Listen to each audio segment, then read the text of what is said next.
मुंबईतून एक अतिशय महत्त्वाची बातमी समोर येते। देशातील सर्वात व्यस्त असलेल्या मुंबईतल्या छत्रपती शिवाजी महाराज आंतरराष्ट्रीय विमानतळावर एक मोठी दुर्घटना थोडक्यात टळली।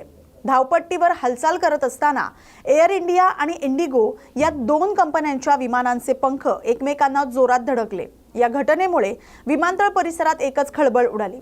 सुदैवाने या अपघातात दोन्ही विमानांमधील प्रवासी आणि कर्मचारी हे सुरक्षित असून कोणालाही दुखापत झालेली नाही। मात्र ही नेमकी घटना कशी घडली हे देखील आपण जाणून घेऊया। ही घटना विमानांच्या ग्राउंड मूव्हमेंट दरम्यान घडली।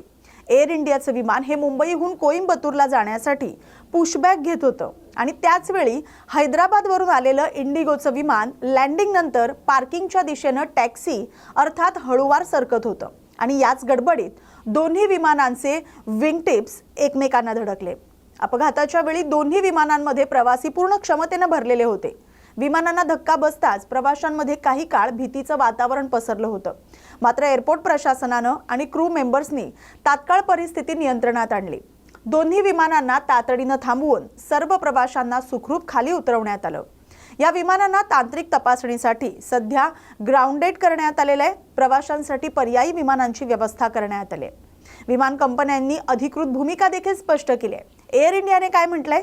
कोइंबतूरला जाणाऱ्या विमानाचा पंख हा दुसऱ्या विमान कंपनीच्या विमानाला लागला।